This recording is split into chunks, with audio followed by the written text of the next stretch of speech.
Hello everyone, আসসালামু আলাইকুম। Myself Khushi Haque and welcome back to my নাদার ব্লগ। গাইস, আমি এসে পড়েছি আপনার মাঝখানে একটা নতুন ব্লগ নিয়ে। তো আমি সকাল সকাল ঘুম থেকে উঠে পোলাও চাল ধুয়ে মুয়ে সুন্দরভাবে রান্না করতে বসিয়ে দিয়েছি।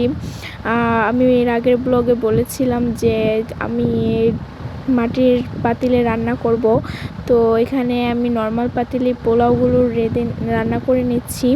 তারপরে এখানে সুন্দরভাবে রান্না করার পরে এগুলো নামিয়ে তারপরে কাঁঠালের বিচিগুলো একটু সিদ্ধ করে নিচ্ছিলাম।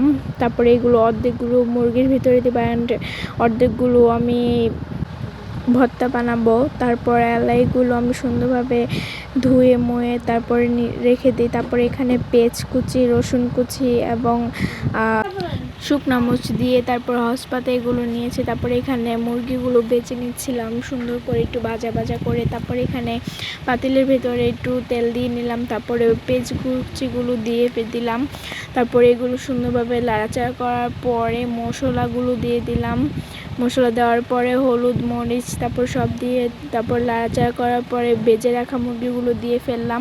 তারপরে এগুলো সুন্দরভাবে নেড়ে মেরে তারপরে এগুলো আমরা ঢেকে রেখে দিলাম। তারপরে এগুলোর ভিতরে একটু পানি দিয়ে তারপর সুন্দরভাবে একটু নেড়ে চেড়ে তারপর কাঁঠালের বিচিগুলো দিয়ে দিয়েছি সিদ্ধ করে রাখা।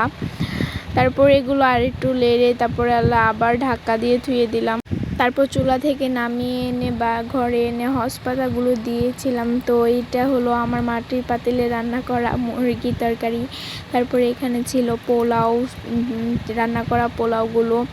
তারপরে আমি এখানে কাঁঠালের বিচির ভর্তাগুলো বসে বসে বানাচ্ছিলাম। তারপরে এগুলো মাটির একটা পিরিচ ছিল সেটার ভিতরে রেখে দিলাম। তো এটা ছিল সেই ভর্তাটা। তারপরে আমি পোলাও খেতে বসে পড়েছিলাম। এখানে মুরগি ছিল, ভর্তা আমি নিয়েছিলাম। তো ভিডিওটা ছিল এই পর্যন্ত। সবাই লাইক সাবস্ক্রাইব করে দিবে। সবাই ভালো থাকবেন, সুস্থ থাকবেন। সবাইকে আল্লাহ হাফেজ, বাই।